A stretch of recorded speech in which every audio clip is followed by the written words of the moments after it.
Hello, I'm John. I am the narrator of Tony Marturano's latest book, Haunted, which is a very spooky, paranormal chiller. And we're in my voiceover booth at the moment. And I've turned the lights out because I wanted to just kind of create a little bit of a spooky atmosphere. I mean, it's Halloween. We're in the middle of the coronavirus pandemic. I mean, it just kind of seemed apt. But check this out.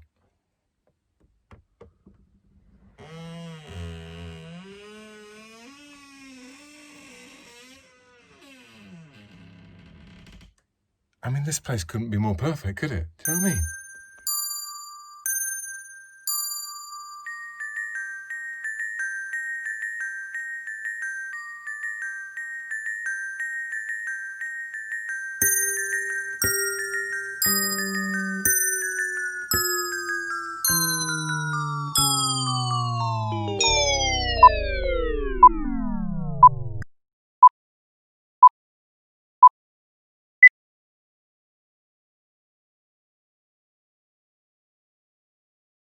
The house is deathly quiet, but for the occasional creak of timber as the ocean chill pushes at the building, as if seeking shelter from itself. Ellie? It's a half-hearted call this time as I move to the light switch on the wall and flick it. Nothing happens. Shit, I hiss, swallowing my irritation. One measly light, and even that can't be bloody bothered. So now the only illumination in the gloom is that which is spilling through the kitchen doorway at one end of the corridor, and the living room lamps at the other. I don't know if it's my imagination, but they seem weaker, duller, as if they've been dimmed. I squint into it. Ellie? At this point, the words I utter are just an automatic murmur, since I'm not truly expecting a reply, which is good, because I don't get one. Instead, a draft appears out of nowhere and starts buffeting against the toilet and dining room doors, causing them to knock and tremble in their frames, as if they're being molested by invisible hands. Reluctantly, I place one foot in front of the other and almost feel my way towards the light at the end of the hallway. Elle? I speak out as I near the toilet door, but I already know she isn't in there. And when I look back up, what was that? My heart skips a beat. A shadow, a bloody shadow. Someone just crossed the hallway, heading towards the den. Someone? Who else would it be but Ellie?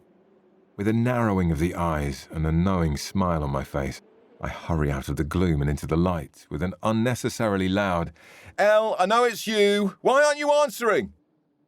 Hot and cold shivers slither and coil around my spine to paralyze the rest of the sentence. The lounge is empty. The sofa lamps are burning innocently, alone.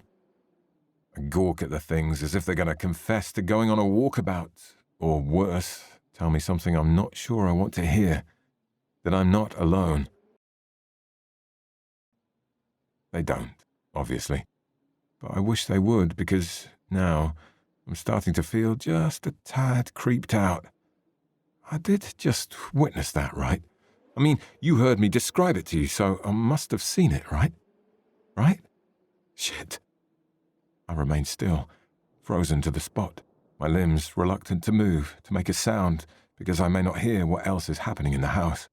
You know, footsteps upstairs, doors opening and closing in mysterious drafts. Stop it!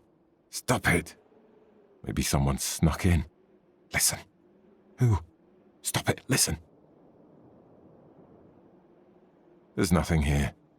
Just the rhythmic back and forth of the surf in the distance, the ever-present gale, the creaky building. So what? It was the same last night, after I went back to bed. There was something moving around up there. Ellie had to talk me down, tell me there was nothing. But I heard something. Something?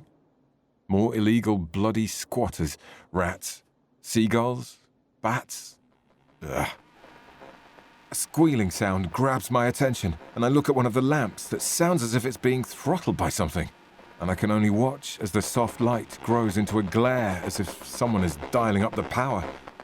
I lift my hand to fend off the shine, just as there's a loud pop. and the light snuffed out, plunging part of the room into darkness. Jesus Christ! I clutch a hand to my chest to try and still the pounding there. I chuckle. It's a nervous one as I take in deep lungfuls of air.